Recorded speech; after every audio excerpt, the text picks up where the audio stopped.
Domači Radomlje, ki zmage letos še nimajo proti nogometašem iz Krškega, ki pa točke več ali manj nabirajo pred domačimi gledalci.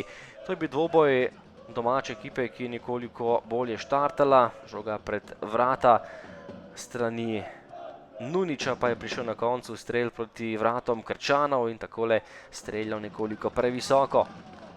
Potem prekinitev in prosti strel za Krčane. Urbanč, ki se je že izkazal s prekinitvami, je tudi v tem primeru streljal direktno proti vratom, nekoliko čez gol domačega vratarja Ivačiča in še napad za domače Radomlje.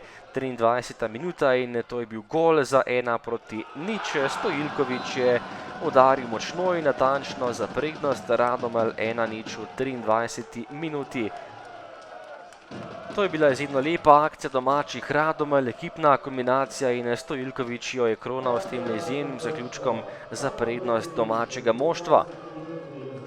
Ampak veselje ni trajalo prav dolgo, 25. minuta in takole situacija v kazenskem prostoru, prekršek na koncu za 11 metrovko, Ivačič je podrl Dangobiča in to je bila 11 metrovka za Krčane. Nespretnost domačega vratarja, Dangobič je žogo poslal mimo, Ivačič pa je podrl napadalca Krškega, žogi je stopil Martin Kramarič in zabil za 1-1. Izjemno natančen in lep zaključek Martina Kramariča, ki je v letošnjem prvenstvu igral v zelo dobri formi, takole je meril neobranljivo za izenačenje takoj po zadetku Radomelj.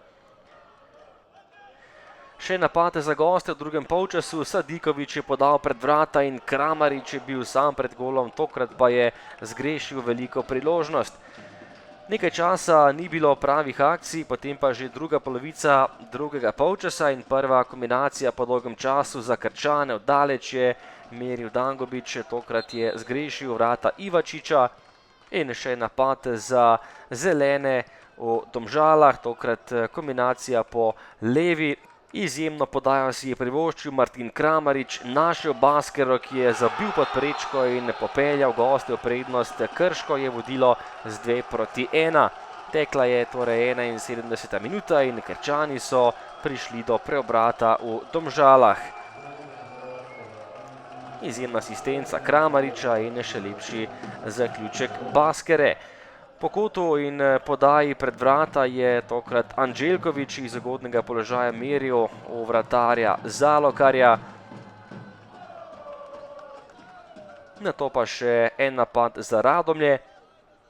88. minuta, podaja pred vrata. Takole je bil Baskera nekoliko nespreten, spotaknil je šipka in 11 metrovka za domače, priložnost za izenačenje. Trud se je splačal tokrat domači ekipi, žogi na 11 metrov, ko je stopil Igor Barukčič in je imel izjemno priložnost ob samem koncu tekme. Takole je kapetan Radomelj vzel zalet in tudi meril izjemno natančno tik ob vratnici za 2-2. Po tleh za izenačenje in Radomlje so bile na pragu točke. Nemočen je bil Zalokar, čeprav je tokrat krenil v pravo smer, pa je bil strel Barukčiča izjemno natančen. Še napad za Radomlje, Šipek je bil pri žogi in takole je poskušal oddaleč po samostojni akciji. Nizko je meril, ampak nekoliko mimo gola in ostala je pri delitvi točk v Domžalah, tokrat Radomlje Krško 2-2.